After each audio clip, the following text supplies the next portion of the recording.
Today I'm going to be talking about what our family of 6, what we do to celebrate Christmas and the Advent season. So we live in a small house. We don't want to overwhelm our schedule or our home with a bunch of stuff. So this is what we do to try to make the season meaningful, simple, enjoyable, memorable, connection focused, all of those good things. So thanks for being here. My name is Danny, and let's dive in. So the first thing that we do is we celebrate Advent as a family, and we celebrate it in more of a traditional way than just as observing the, days leading up to Christmas. So that means that we don't actually decorate our house until very close to Christmas. We also have a special playlist of music. We don't listen to a lot of the typical Christmas songs. We listen to more of the traditional Advent songs from the start of Advent up until kind of about the week of Christmas. Our family has enjoyed the last couple of years doing a shepherd's dinner, which is basically like a picnic built around a lentil stew and pita bread or focaccia bread. And we do a lot of finger foods like apples and pears and carrots and cucumbers and hummus, that sort of a thing. So we like to dress up in shepherd costumes, well, our version of shepherd costumes, and have a picnic out on our deck. We've invited friends to join us in the past. This year we just did our own thing as a family, and we do that on the Sunday evening of Advent, the start of Advent. So it just kind of launches us into the Advent season. It's a really embodied, tangible activity for our kids to do. For reference, our kids are ages 7, 5, 3, and 1. And so it's a great activity for them to get involved in. They remember it year to year and they enjoy it. And we do it outside. We live in the Southern Hemisphere, so I guess that is important to know that our Christmas feels very weird from where I grew up in the Northern Hemisphere, experiencing a winter Christmas. For us here, it is a summer Christmas. So that does play into some of our activities, but we do picnic with the kids outside on that day, and that's how we launch Advent. We also have done the Shadow and Light Advent devotional. It's a short read, and then it also has a piece of art that you can look at and a song to listen to. So we've really enjoyed doing that the last couple of years as a family. This year we're starting to, we've done it enough times that we're starting to recognize the songs and recognize some of the artwork, which is really fun. So we usually try to do that at dinner. It's a bit hit or miss sometimes because, like I said, it's summertime, so that means we do tend to just be out and about or over at friends' house or meeting with friends at the park for dinner, and so it doesn't happen every single night, but we do try to be relatively consistent throughout the Advent season doing that devotional with dinner. In the past, we have made a special fondue dinner that usually happens Christmas Eve or even December 23rd, kind of depending on what fits into our schedule. And we have enjoyed that as our family special Christmas dinner, because on Christmas Day, we have traditionally in the past gotten together with several other families that we're close friends with that are sort of family away from family, since for my husband and I, both of our families live in the US, and so we haven't been around family for Christmas consistently for a number of years. So we usually have done that with friends. This year, our friends have all moved away, so we will be making up kind of a little bit of a different tradition for Christmas Day.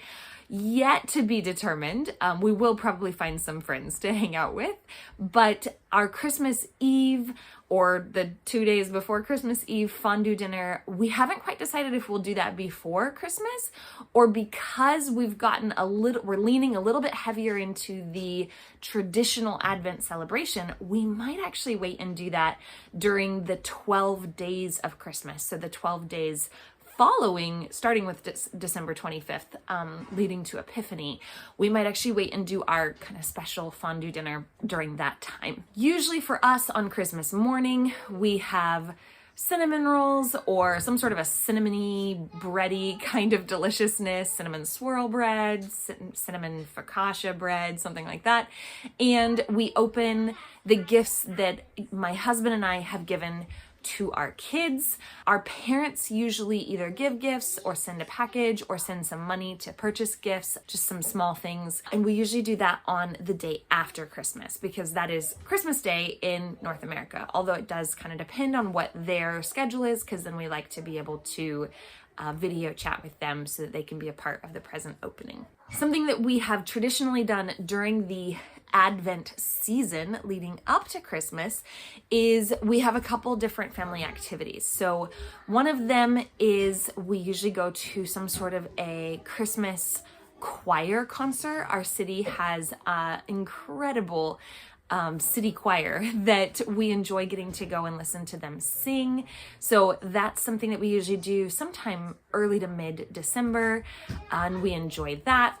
Something else that we have done usually around St. Nicholas Day, which is December 6th, although we don't always hit it perfectly on that day, is we try to bake some sort of a baked good and deliver some to our neighbors, our landlords, some friends, just kind of to have that spirit of generosity to work with our kids, do some holiday baking, and then go take it out to give it away, which is a fun, tangible way for our children to engage in the holiday spirit. And probably the kind of last unique Advent thing we do, we don't typically do stockings for our kids for Christmas, not because we're opposed to stockings, but just because I've never actually gotten around to buying stockings for each of our children.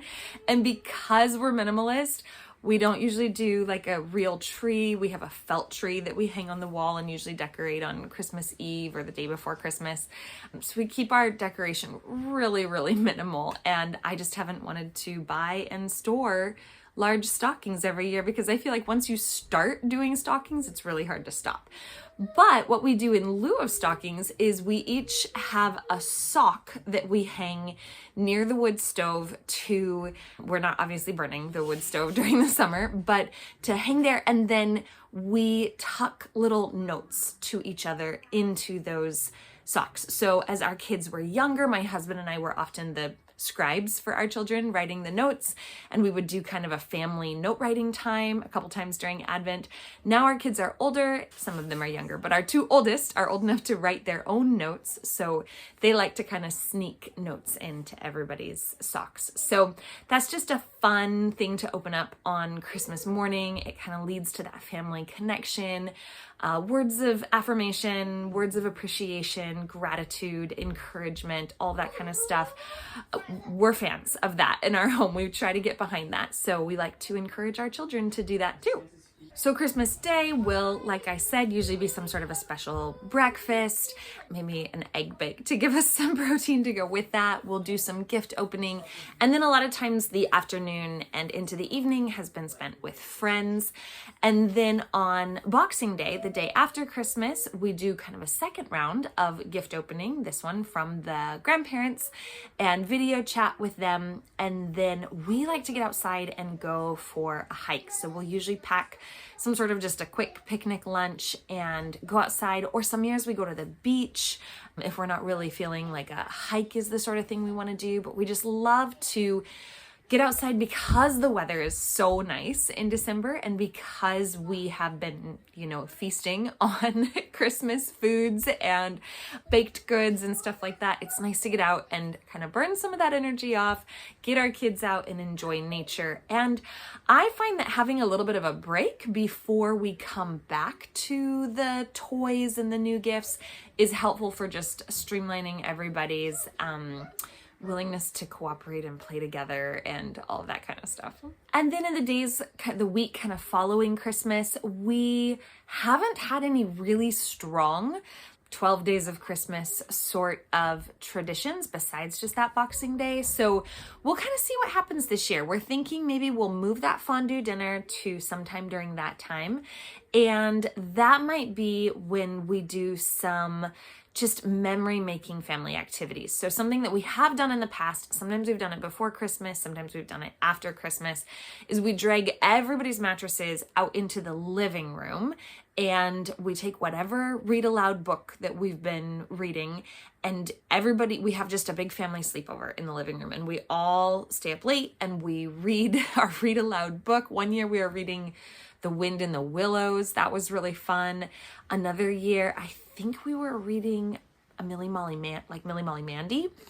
And last year, I don't remember, it might have been like an Amelia Bedelia series.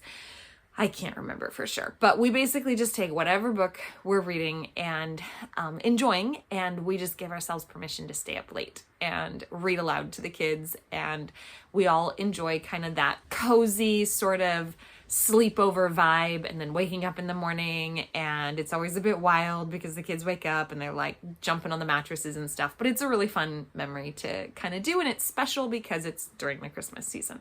And in that sort of gap between Christmas and New Year's, when all the days sort of kind of blur together, the other thing that we really like to do is do some reflection on the previous year. So I'm planning to do another video on this, like how our family kind of wraps up a year and moves into the next one. But something that we enjoy doing is going through our Google Photo account with the kids. So my husband and I, both of our phones sync to the same Google Photo like backup, just starting in January of, the year. So for this year, it'll be January 2025, and just browsing through the photos, watching the videos, doing all of that with our kids.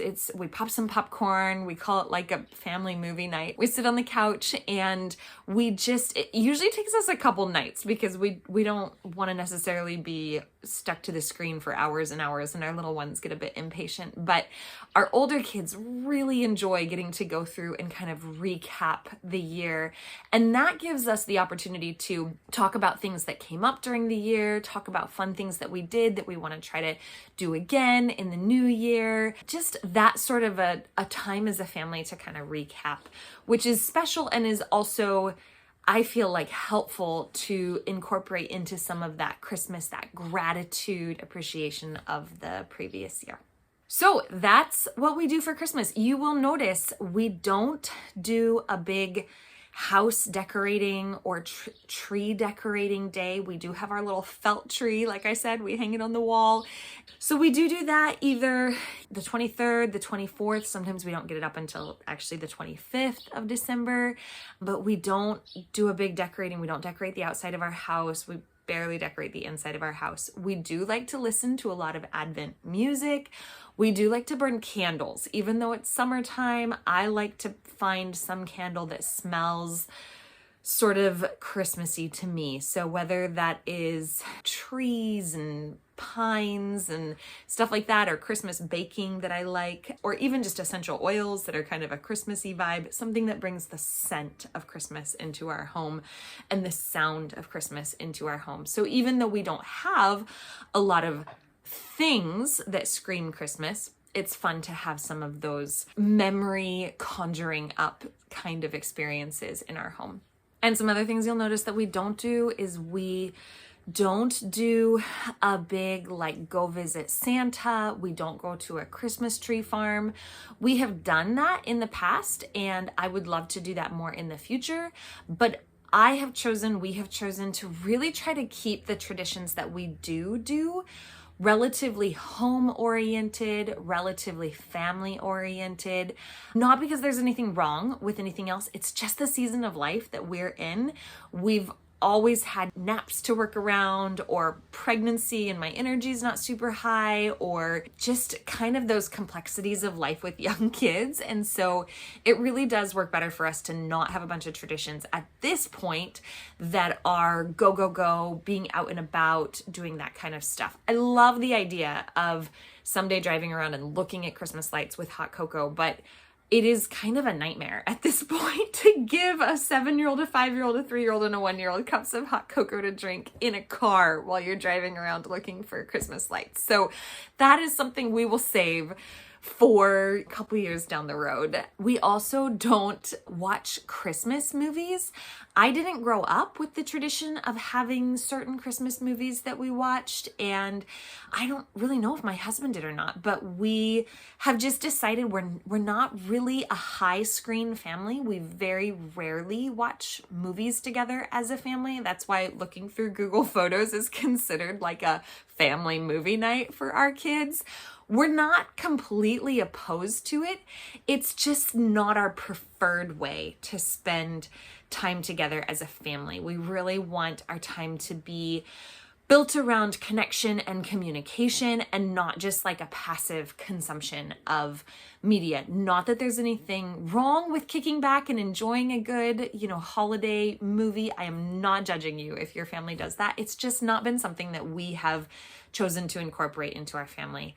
I hope that if you are interested in how a family with young kids does Christmas, that this has been helpful for you. Thank you for tuning in, and I look forward to sharing more about our family and some of our traditions in my next video. And if I don't see you before then, Merry Christmas and Happy New Year.